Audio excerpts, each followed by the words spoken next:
가정의 달인 5월 우리 모든 지체들마다 가정마다 하나님이 주시는 기쁨과 즐거움이 넘치기를 소망합니다. 제게는요, 아름다운 가정하면 떠오르는 몇 가지 이미지와 언어가 있습니다. 둥지, 보금자리, 품, 고향, 이런 단어와 이미지가 저는 떠올라요. 새들은요, 알을 낳고 부화시킬 둥지를 짓는 일에 최선을 다한다고 합니다. 여러 가지 재료를 물어다가 얼기석기 엮어서 생명의 보금자리를 짓는다고 하죠. 여러분이 볼 때 둥지는 그 바깥은 좀 더러 투박해 보이는 경우도 있지만 그 안쪽은요, 너무나도 놀랍게도 부드러운 곡선으로 둥지가 이루어져 있다고 합니다. 새들은요, 이 둥지 안쪽을요, 아늑한 품이 될 수 있도록 그 곡선을 만들기 위해서 수천 번이나 턱으로 문지른다고 합니다. 그래서 그 빼쪽하고 들쑥 나온 그 나뭇가지가 아주 부드러운 곡선이 될 수 있도록 어미새가 또 아빠새가 자기의 털과 부리로 그걸 다 다듬는다고 해요.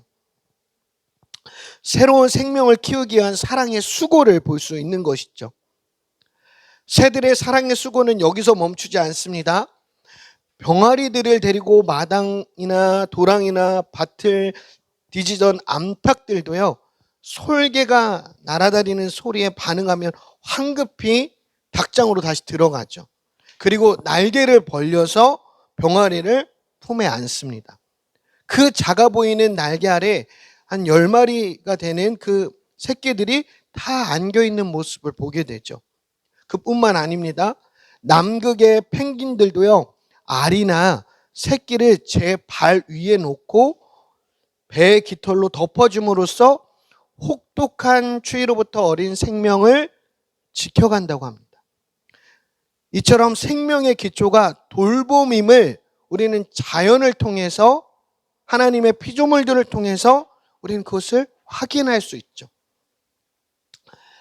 오늘날 우리가 살아가는 세상은요, 사방에서 우리를 벼랑으로 밀어내는 것 같은 경쟁 사회에서 살고 있습니다. 그래서 우리는 거기서부터 밀려나지 않으려고 안간힘을 다하면서 살아가죠. 그러니까 힘이 붙일 때가 많습니다. 그럴 때마다 우리는요, 따뜻한 품, 보금자리, 고향, 엄마 아빠 그리워하는 것이죠. 여러분, 이 노래를 좀 아는지 모르겠습니다. 이원수 선생님이 쓰신 이 고향의 봄이라는 동요인데 혹시 아나요, 여러분? 와, 모르는군요. 이게 원래 이 초등학교 교과서에도 나왔던 노래인데요. 여러분들은 이 노래를 모르는데 제가 한번, 아는 분들은 같이 좀 불러볼 수 있었으면 좋겠습니다.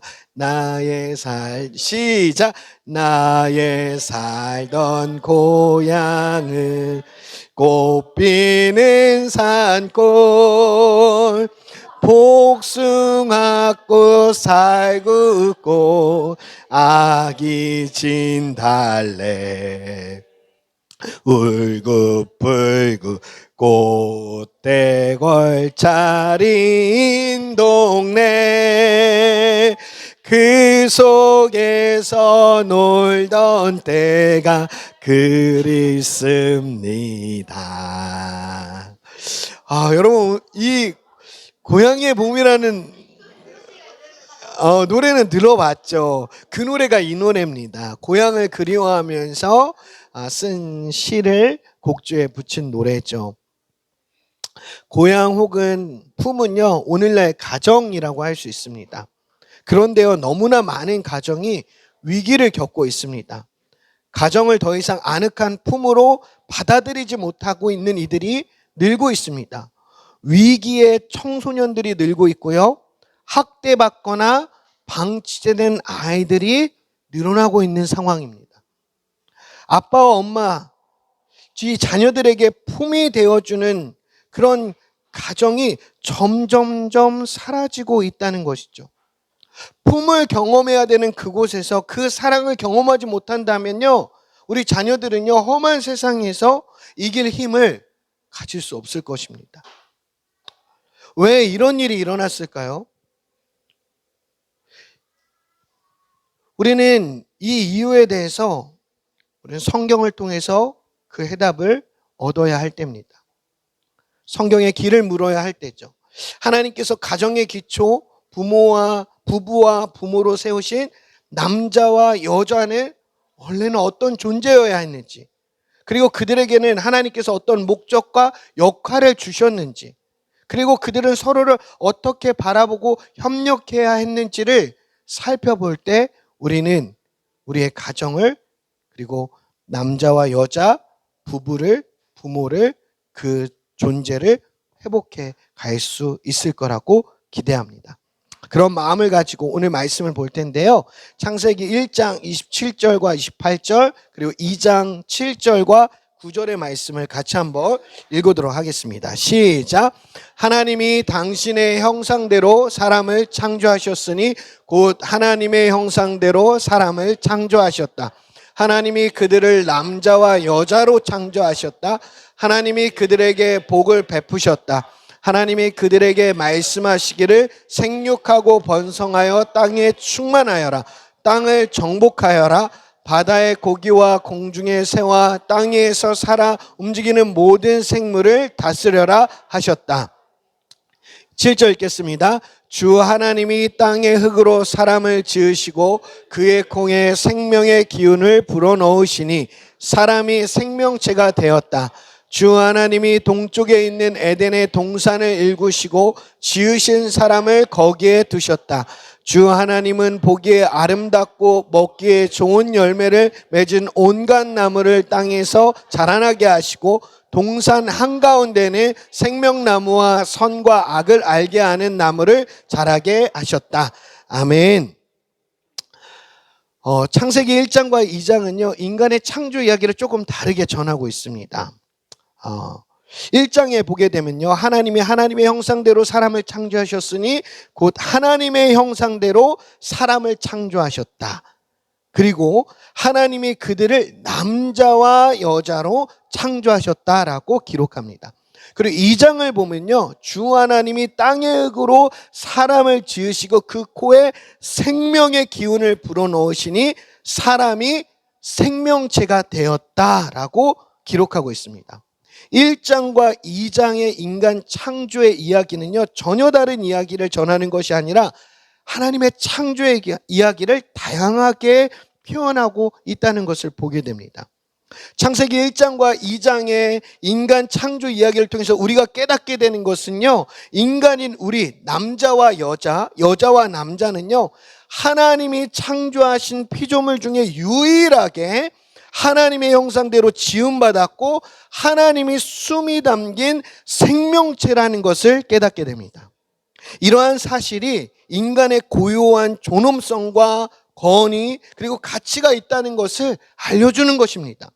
다시 말해서 우리 안에는요, 사랑, 생명, 정의, 창조성이라고 할 수 있는 하나님의 성품이 담겨 있다는 것입니다. 저와 여러분 가운데 하나님의 성품이 담겨져 있는 하나님의 형상이며 숨이 담긴 생명체임을 기억하시기를 축복합니다. 여러분, 모나리자라는 그림 알고 계시죠? 이 그림이 얼마일까요? 5억? 이 모나리자 진품은요, 오늘날 돈의 가치로 환산할 수 없다고 합니다. 아마 한 수백억이 되는 그런 가격이 붙을 겁니다. 왜 그럴까요? 그냥 종이인데 왜 그렇게 비쌀까요? 이 모나리자라는 그림이 누가 그렸냐에 따라서 달라지는 것이죠. 모조품은요, 지금 5천 원이어도 살 수가 있습니다. 그런데 진품은요, 그 가치를 우리가 책정할 수 없다는 것이죠. 모나리자를 그린 사람은 누구일까요? 맞습니다. 예술가라고도 할 수 있고요. 레오나르도 다빈치는 아주 뛰어난 사람이었어요. 그 사람의 작품이기 때문에 아주 그런 특별한 가치가 있는 것이죠. 그런데요, 레오나르도 다빈치보다 훨씬 더 뛰어난 예술가이며 이 세상을 창조하신 하나님이 저와 여러분의 창조주라는 겁니다. 할렐루야. 그럼 여러분은 누구의 작품일까요? 하나님입니다. 여러분이 그 사실을 늘 잊지 않으셨으면 좋겠어요. 하나님의 형상과 하나님의 순결이 담긴 작품입니다. 우리 한번 이렇게 고백합시다. 나는 하나님의 작품입니다. 우리 옆에 있는 사람 보면서 당신은 누구누구야? 이렇게 막 그렇다고 엄마한테 막 반말로 하지 말고 엄마는 뭐 이렇게 아빠는 이렇게 해야죠. 하나님의 작품입니다. 맞습니다. 그래서 여러분 한 사람 한 사람의 가치는요 상상을 초월합니다. 남자든 여자든 조용하든 활발하든 외모가 어떻든 하나님의 형상을 가졌기 때문이죠. 그래서 우리는 모두가 존중받아야 할 존귀한 존재입니다. 서로의 존재 자체를 경외와 존경의 시선으로 바라봐야 하는 이유가 바로 여기에 있습니다. 남자는 여자를, 여자는 남자를 우월이나 열등의 시선으로 보지 않고 하나님의 형상, 하나님의 숨결로 바라보고 존중해야 한다는 것입니다. 우리가 서로를 이렇게 대할 때 우리는 우리의 말과 태도가 바뀌어지기 시작합니다.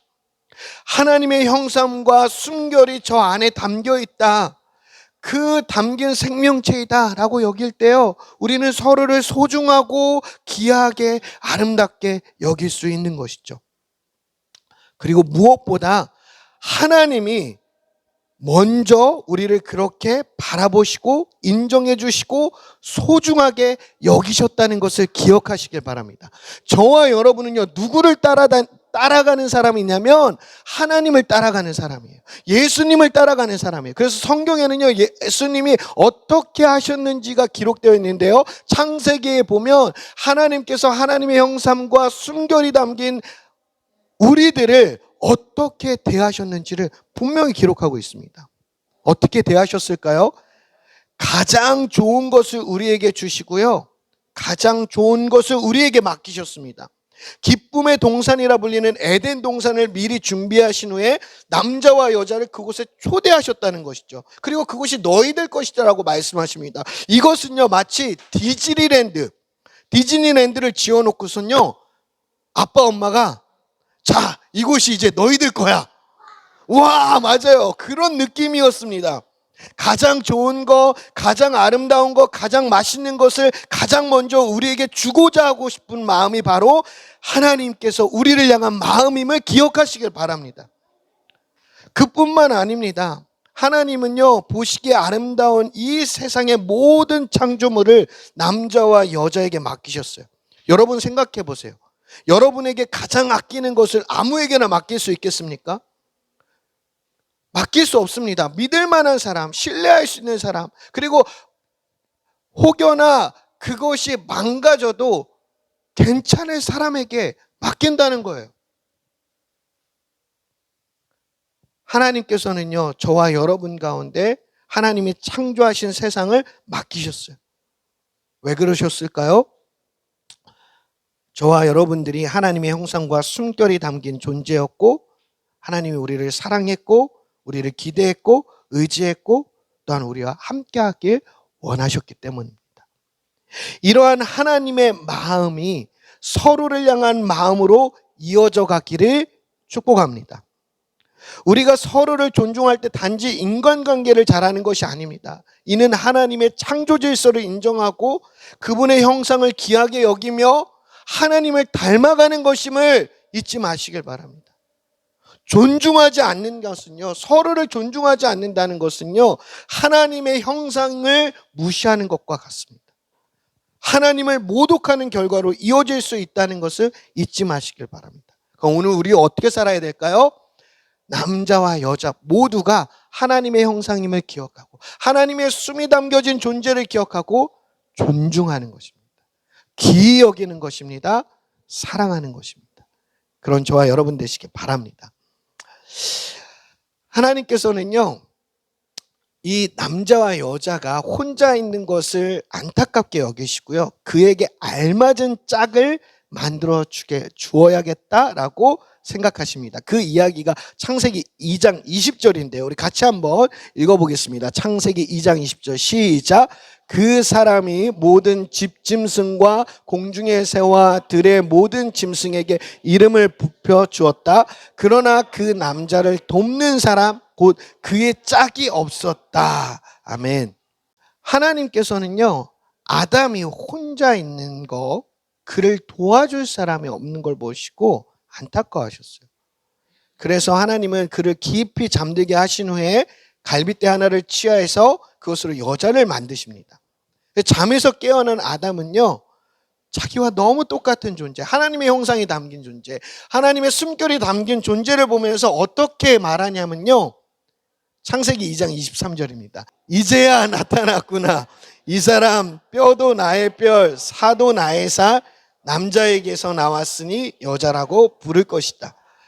근데 여러분, 이 말을요, 남자에게서 여자가 나왔다는 말을 시간의 선으로 이해해서 계급관계로 치환하지 말아야 합니다.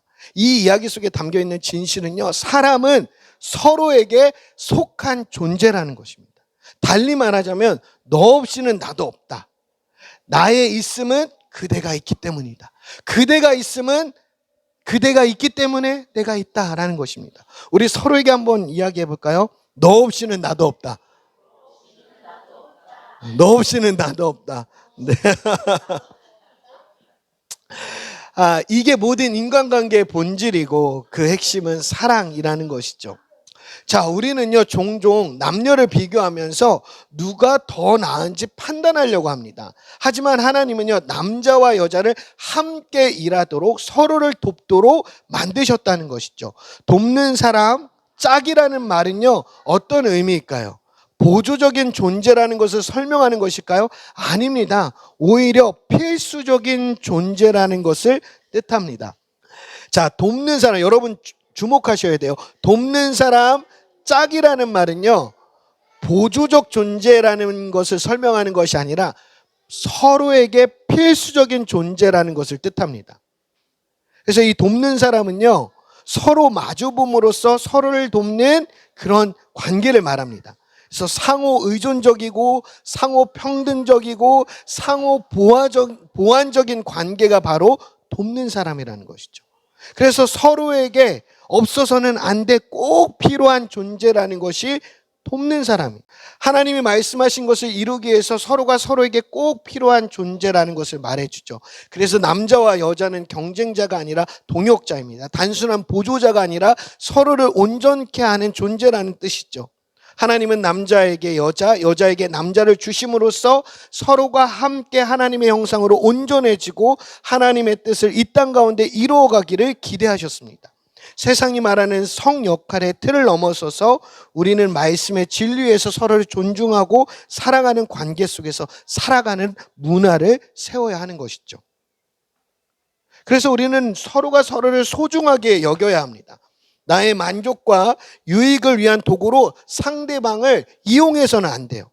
예수님은요, 남자와 여자의 관계가 사랑의 관계 속에서 서로를 지키고 존귀하게 여겨야 하는 대상임을 누구보다 더 잘 알고 계셨습니다. 그래서 예수님은 마태복음 5장에 간음하지 말 것을 말씀하시면서 그 말씀에 담긴 하나님의 마음이 무엇인지를 가르쳐 주십니다. 간음은요, 하나님이 정하신 결혼이라는 약속을 깨고 결혼하지 않은 사람끼리 성적인 행동을 하거나 결혼한 사람이 배우자가 아닌 사람과 그런 행동을 하는 것을 의미합니다. 당시 사람들이 자신의 성적인 욕심을 채우기 위해서 율법을 이용하거나 율법을 피해서 그 욕심을 채우는 일들이 벌어지고 있었습니다. 하나님은 사랑과 책임 안에서 이루어지는 아름다운 관계를 원하시는데 당시의 사람들은 그런 하나님의 마음에는 아랑곳하지 않고 오직 나의 만족을 채우기 위해서 상대방을 이용하는 일들이 벌어진 것이죠. 그래서 예수님은요, 음욕을 품고 여자를 보는 자마다 마음에 이미 간음하였다라고 말씀하십니다. 이 말은 무엇입니까?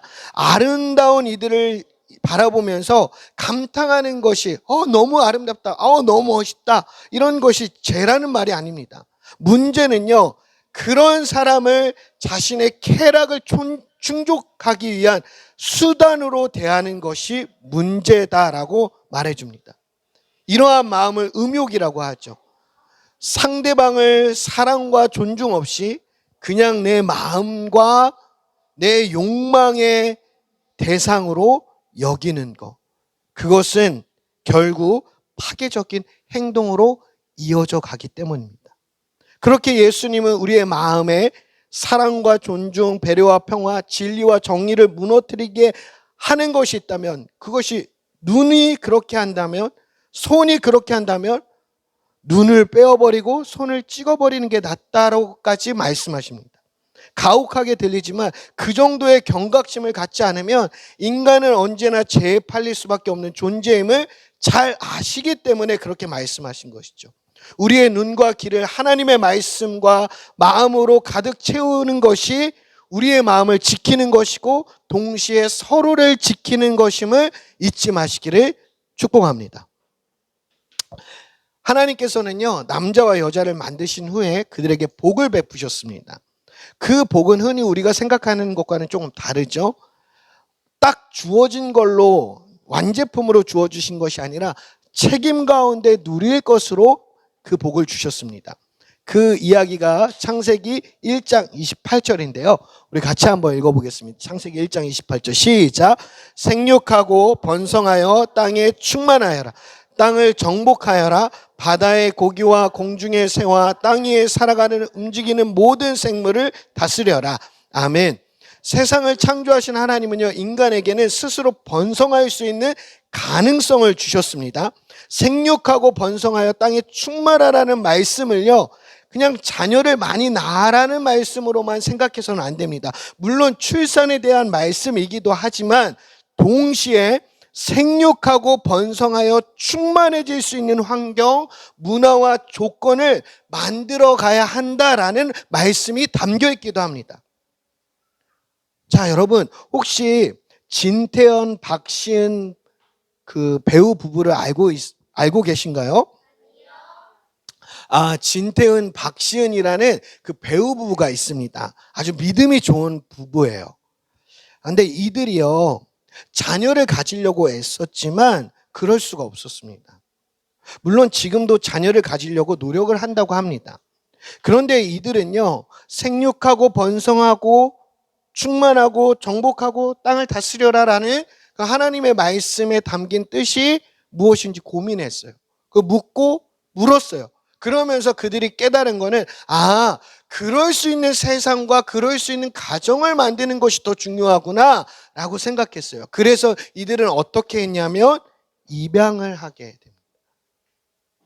한 명 입양하고 또 한 명 입양하고 또 한 명 입양을 해서, 그래서 그 품이 될 수 없고 보금자리가 될 수 없는 그런 그 아이들에게 정말로 생육하고 번성하고 충만할 수 있는 그런 가정을 선물해 주는 게 하나님의 말씀에 순종하는 것이다라는 것을 깨닫고 그렇게 살아갑니다. 그뿐만 아니에요. 최근에는요, 자립을 준비하는 청년을 격려하고 위로하기 위해서 싱가포르를 다녀오기까지도 했다고 합니다. 왜 그럴까요? 진태현, 박시은 배우 부부는요, 자신의 삶을 통해서 생육하고 번성하여 땅에 충만하라는 말씀의 진짜 뜻을 이루어가기를 그렇게 소망하면서 살아가고 있는 것입니다. 그렇습니다. 아무리 악조건 속에 있는 삶이라 해도 생육하고 번성하여 땅에 충만한 가능성은 언제든지 열려 있음을 기억하시길 바랍니다. 지금 거칠고 황량한 벌판에 있다고 해도, 눈물의 골짜기에 갇혀 있다고 해도 하나님은 그곳을 생명의 물이 넘치는 곳으로 바꿀 능력을 주신다는 것을 잊지 마시기를 축복합니다. 또한 하나님은요, 창조하신 세계에 대한 책임을 우리에게 맡기셨어요. 하나님은 우리를 피조물 가운데 하나로 창조하지 않으셨고요, 피조물을 다스리는 막중한 책임을 주셨습니다. 이 다스린다는 것은요, 자기 욕망에 따라서 마음대로 처분해도 된다는 말이 아닙니다. 성경은 피조 세계를 인간의 욕망을 이루는데 이러한 단순한 도구가 아니라 하나님의 숨결이 담겨있는 아주 존귀한 것으로 가르쳐주고 있습니다. 다스림은요, 뭐든 함부로 해도 된다는 면허증이 아닙니다. 아름다운 소명이고 책임인 것이죠. 예수님은요, 당신 앞에 있는 모든 사람을 하나님이 보내신 존재로 여겼고 세상의 인력에 속절없이 끌려다니는 이들을 해방하며 하나님의 백성이 되게 하셨습니다. 예수님의 다스림은요, 어떤 것으로 나타났습니까? 자신의 생명을 내어주시는 것으로 그 다스림을 나타내 보이셨습니다. 이것이 성경에서 말하는 다스림이에요.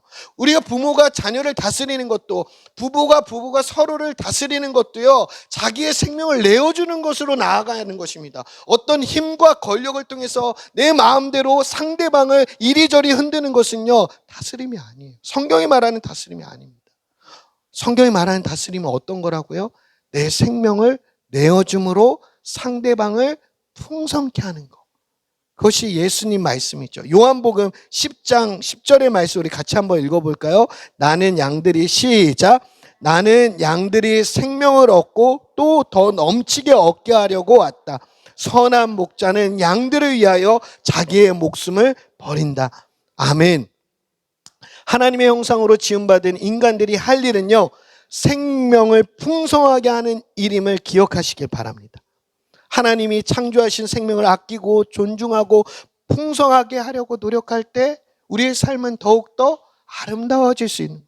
어디에서 무슨 일을 하든 그곳에서 생명을 풍성하게 하고 평화의 기운을 일으킨다면요, 그것은 하나님 나라를 이루어가는 것임을 잊지 않는 저와 여러분 되시길 축복합니다. 이제 마지막이에요. 우리가 눈여겨봐야 할 것이 있습니다. 에덴 동산 한복판에 서 있는 생명나무와 선과 악을 알려주는 나무입니다. 우리 2장 9절 같이 한번 읽어볼까요? 시작. 주 하나님은 보시기에 아름답고 먹기에 좋은 열매를 맺는 온갖 나무를 땅에서 자라게 하시고 동산 한가운데는 생명나무와 선과 악을 알게 하는 나무를 자라게 하셨다. 아멘. 생명나무와 선과 악을 알게 하는 나무를요, 신학적으로 막 여러분에게 설명하기엔 너무 복잡해요. 그런데 분명한 것은요, 이 나무가 가리키는 것은 생명과 공의의 주인이신 하나님이 누구인지를 분명하게 가르쳐 주죠.